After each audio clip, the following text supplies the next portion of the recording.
शाहरुख खान को लेकर ही आपने जो इतनी बड़ी बड़ी बातें कर दी, गद्दार तक कह डाला, इसी वजह से देखिए आज आपको इतनी टीआरपी मिल रही है, आप चैनल पर बैठे हुए हैं। यहां पर हकीकत है ना, शाहरुख खान के नाम को भुना रहे हैं मिस्टर देवकीनंदन ठाकुर। हाँ जी बोलूं जी, मिस्टर केकेआर के ऊपर बोल के ही मैं पहली बार शायद आपके चैनल पे आया हूं।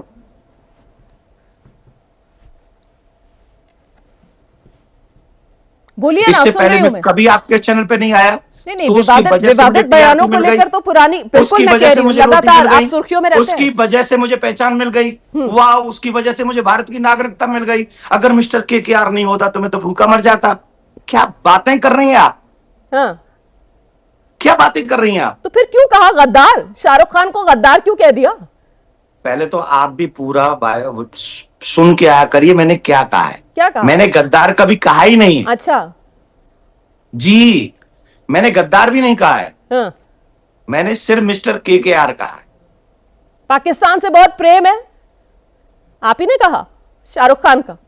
आपको नहीं लगता? आपका तो उस हीरो है। हाँ, नहीं मुझे तो नहीं आपको लगता, नहीं लगता मुझे कि तो आपका लगता है हीरो हिंदुस्तान किससे से मोहब्बत करता है शाहरुख खान। मुझे तो आपको यही नहीं लगता है, जो आदमी चक दे इंडिया, जो आदमी स्वदेश, जो आदमी पठान, जो आदमी जवान, ऐसी फिल्में जो बनाता है, मुझे तो वो देश प्रेमी लगता है सर। मुझे तो नहीं लगता वो, मुझे तो लगता है उसको हिंदुस्तान से मोहब्बत है, उसके दिल में हिंदुस्तान जो है वही जाते सोते सिर्फ और सिर्फ हिंदुस्तान की माला जपता है। मुझे तो ये लगता है।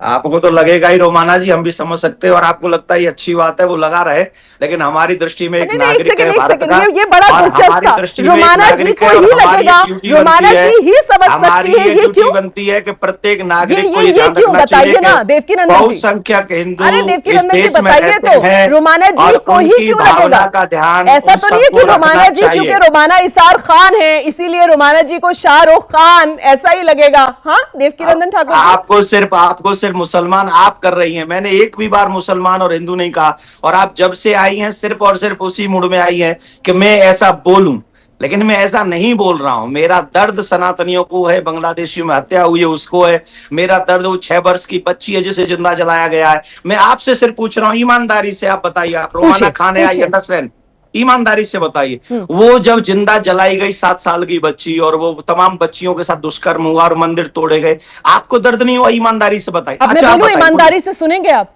मुझे बहुत तकलीफ हुई सर, मैंने इस पर शो भी किया, मैंने इस पर शो भी किया सर, और मुझे वाकई में बहुत तकलीफ हुई। लेकिन मेरा सवाल यह है कि देवकीनंदन ठाकुर जो है, मुझे ऐसा लगता नहीं है उनको तकलीफ जो बांग्लादेश में हिंदुओं के साथ हो रहा है उसको लेकर हो रही है। मुझे ऐसा लगता है कि देवकीनंदन ठाकुर को निशाने पर शाहरुख खान को लेना है, इस वजह से देवकीनंदन ठाकुर ये तमाम बातें कर रहे हैं। वरना तो सर देश के अंदर शेख हसीना अभी भी रह रही हैं, इस पर तो देवकीनंदन ठाकुर ने कुछ नहीं कहा। खालिदा जिया का निधन होता है और भारत सरकार की तरफ से हमारे विदेश मंत्री वहां पर जाते हैं और अफसोस जताते हैं, इस पर तो देवकीनंदन ठाकुर ने कुछ नहीं कहा।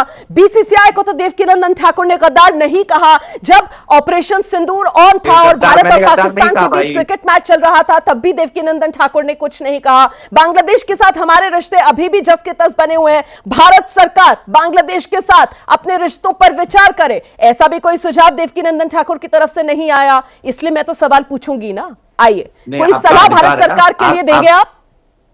आपका अधिकार है, आप प्रश्न करिए, लेकिन मुझे आपसे एक और प्रश्न आपसे ही करना है। एक प्रश्न जी, मेरे प्रश्न का जवाब तो दे दीजिए पहले, उसके बाद मुझसे प्रश्न कर लीजिएगा। जब आप मेरे प्रश्न का उत्तर देंगे ना तो आपको उत्तर मिल जाएगा। आप सिर्फ इतना बताओ, आप सिर्फ एबीपी न्यूज चैनल पे अधिकार चलाती हैं, अपनी न्यूज चला सकती हैं कि सारे चैनलों पे आप अधिकार चला लेंगे?